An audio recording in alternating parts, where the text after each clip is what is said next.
मैंने कहा था कि लेंटेना एक इन्वेजिव स्पीसीज है जिसका भारत में आने से दुष्प्रभाव क्या हुआ, उसका मैं एक उदाहरण देना चाहता हूं। कर्नाटक में सोलिगा ट्राइब है। ये ट्राइब मूलतः पशुओं के ऊपर निर्भर रहता था, लेकिन जब से लेंटेना का प्रसार हुआ, वे पशुओं की स्थिति खराब हुई और पूरा ही इकोलॉजी वहां का बदला। आज वह ट्राइब की प्रकृति का जीवन यापन पूरी तरह से बदल गया है। सिर्फ एक उदाहरण नहीं है, मैं इस बात को इसलिए रेखांकित करना चाहता हूं कि एक लंबे समय तक हमने एक महत्वपूर्ण विषय को नजरअंदाज किया है। आज इसी कारण से बहुत ही सोच समझकर इस जब बिल को लाया जा रहा है, ये अमेंडमेंट बिल को लाया जा रहा है, उसके पीछे उद्देश्य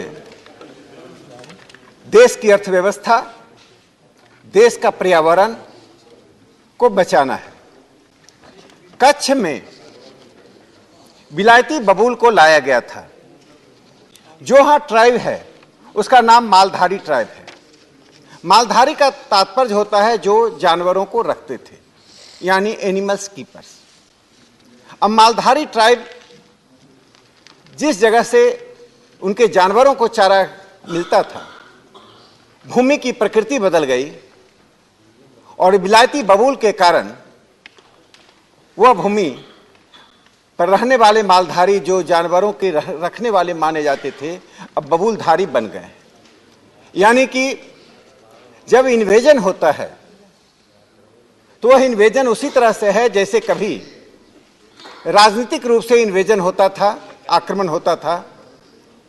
आज पर्यावरण पर यह आक्रमण हो रहा है और इस आक्रमण के कारण हम कह सकते हैं एक तरह से हमारे पशु पक्षियों को कॉलोनाइज किया जा रहा है। एक्सटिंक्शन किस कागार पर हो रहा है? केरल के हमारे मित्र कल कह रहे थे कि राज्य सरकारों से सारे अधिकार छीने जा रहे हैं। शायद इस बात को वे नजरअंदाज कर रहे हैं। केरल में 2020 में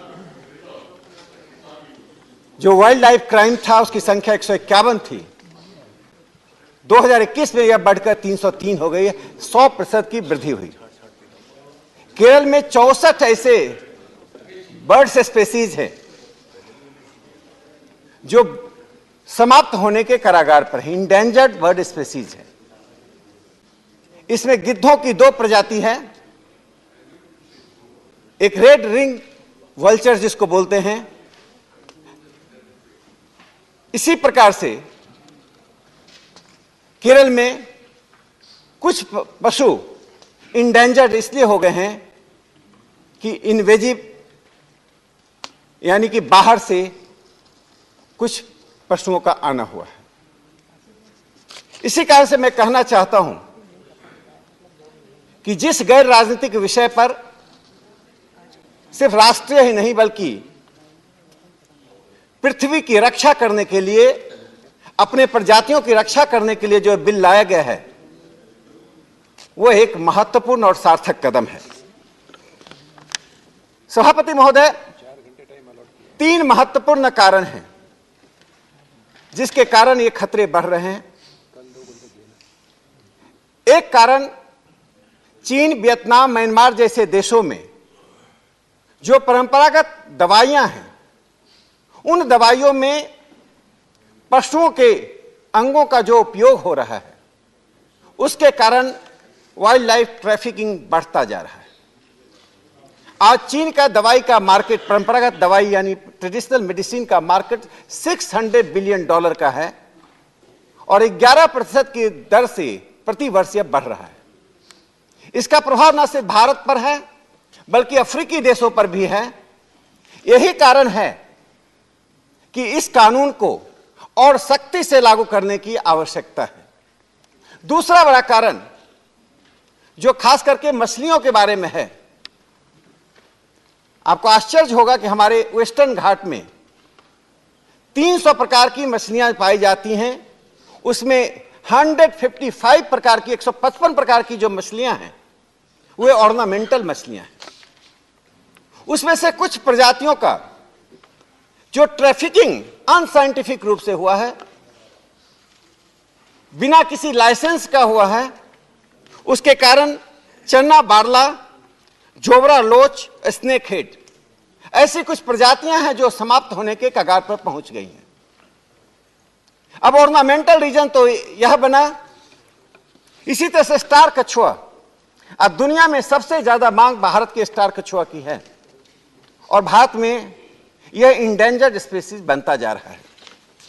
उसी प्रकार से सभापति महोदय, तोता यानी पैरट्स, इसके 12 स्पीसीज नेटिव स्पीसीज हैं जो देश में हैं, उसमें 8 स्पीसीज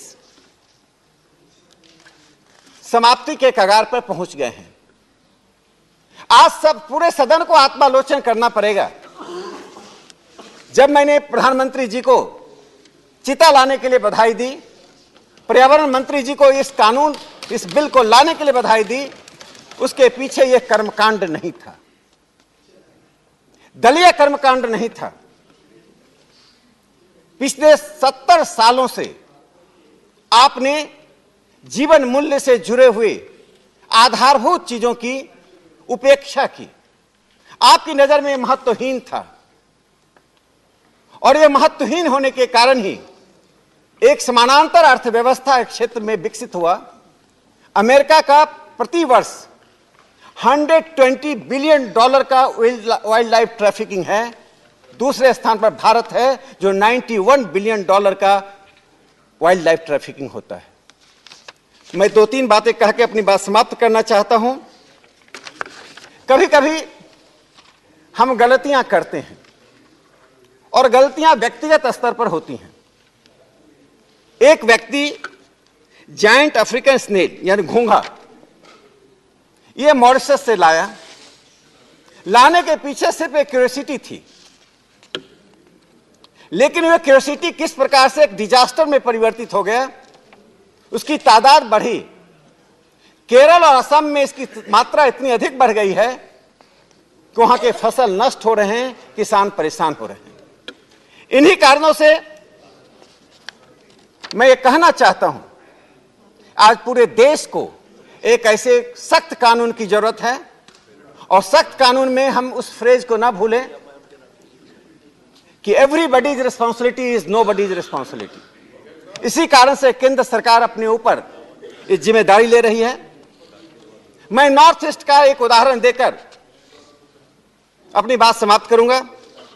नॉर्थ ईस्ट जो दुनिया के 25 सबसे विकसित बायोडायवर्सिटीज के केंद्र हैं, उसमें से एक नॉर्थ ईस्ट आता है। उस नॉर्थ ईस्ट में 106 ऐसी प्रजातियां हैं जो नष्ट होने की कगार पर हैं। इसका कारण है कि किसी भी प्रकार से वैज्ञानिक तरीके से पूरे देश में हमने उन चीजों का न सर्वेक्षण किया, न उनकी घटती संख्या के बारे में कभी ध्यान दिया, उसके कारणों के ऊपर हम नहीं गए और हम प्रकृति पर यानी जो हो रहा है उस पर सब कुछ छोड़ दिया। यही कारण है कि नॉर्थ ईस्ट की स्पीसीज समाप्त हो रही हैं। उसी तरह नॉर्थ ईस्ट में काचीरंगा नेशनल पार्क है। सभापति महोदय, आपको आश्चर्य होगा, 1968 से लेकर 2017 के बीच में 771 गेंडा की हत्या की गई, यानी मारा गया शिकारियों के द्वारा सिर्फ व्यापार करने के लिए। उनकी कुल संख्या ही 2200 थी, उसमें 771 को समाप्त कर दिया गया। तो मुट्ठी भर लोग जो $91 बिलियन कमाने के लिए सिर्फ इस देश की अस्मिता के साथ नहीं, न सिर्फ पर्यावरण के साथ, न सिर्फ अर्थव्यवस्था के साथ, बल्कि इस देश के मूल आधार के साथ खिलवाड़ कर रहे हैं, जो हमारी अस्तित्व को मिटाने पर लगा हुआ। इसीलिए इस बिल की आवश्यकता थी। और अंत में मैं बताना चाहता हूं कि जब यह कानून बनेगा और पारित तो होना ही है। इससे 3 लाभ होगा। पहला कि ऐसी ताकतें जो अब तक छिपी हुई हैं, जो $91 बिलियन मैंने बताया, यह तो सिर्फ ट्रैफिकिंग का है। उसको मैनेज करने में, उसको कंट्रोल करने में जो खर्च होता है, इन्वेजिव प्लांट्स को मैनेज करने में, उसको कंट्रोल करने में जो खर्च होता है, वह इसमें शामिल नहीं। तो पहली बात यह होगा कि हमारी अर्थव्यवस्था को लाभ होगा, तो इकोनॉमी। दूसरा इकोलॉजी, जो इकोलॉजी का बैलेंस या संतुलन बिगड़ रहा है वह बचेगा। तीसरा, अमेरिका जैसे देश में जहां जिसके नर्सरी में 60,000 प्लांट्स, इन्वेजिव प्लांट्स बिकने के लिए हैं और जो हमारे यहां गलत रास्ते से लाया जा रहा है, ऐसी जगहों पर एक रुकावट लगेगी। चीन जैसा देश जो अपने ट्रेडिशनल मेडिसिन के लिए हमारे यहां से गेंडा का सिंग ट्रैफिकिंग कराता है, उस पर रोक लगेगा। तो मुझे लगता है यह देश के हित में होगा, यह राष्ट्र के हित में है। और कृपया करके संघवाद के नाम पर एक ऐसे कानून का, ऐसे संशोधन का विरोध मत कीजिए जिस संशोधन का विरोध करने से इस देश के अस्तित्व पर खतरा आता है। आप अपने अस्तित्व को बचाने के लिए संघवाद का सहारा मत लीजिए। इस देश का संघवाद प्रधानमंत्री नरेंद्र मोदी जी के कोऑपरेटिव फेडरलिज्म में सबसे अधिक संवर्धित और सुरक्षित है, और जो भी कानून बन रहा है वह संवर्धित और सुरक्षित करने के लिए बन रहा है। एक राष्ट्र के लिए प्रगति करने के लिए और आसमान छूने के लिए वह प्रयास करना पड़ता है जिस प्रयास से सिर्फ स्व का ही नहीं, बल्कि जिसे आप पराया मानते हैं, जिसे पश्चिम का देश भौतिकता के आधार पर देखता रहा, उसका हम संरक्षण करें। इसलिए आज हमारे फॉरेस्ट के कवर में वृद्धि हो रही है। 2014 के बाद से फॉरेस्ट कवर बढ़ रहा है। प्लांट्स और जो एनिमल्स हैं वह कम से कम ज्यादा सुरक्षित महसूस कर रहे हैं। नया भारत इकोनॉमी, इकोलॉजी और एनवायरनमेंट तीनों को संबोधित करते हुए इस कानून को ला रहा है। आपसे मैं अपील करता हूं, इस कानून का समर्थन कीजिए। विरोध के कर्मकांड से बाहर निकलकर गैर राजनीतिक मसलों पर, जैसा माननीय सभापति महोदय ने कहा था, ऐसे मुद्दे और ऐसे मसले होते हैं जहां पर हमें राजनीति से ऊपर उठना पड़ता है, दलीय परिधि को तोड़ना होता है, और ये तोड़ना ही राष्ट्र का संरक्षण और संवर्धन होता है। यही अपील के साथ मैं अपनी बात को विराम देता हूं। धन्यवाद।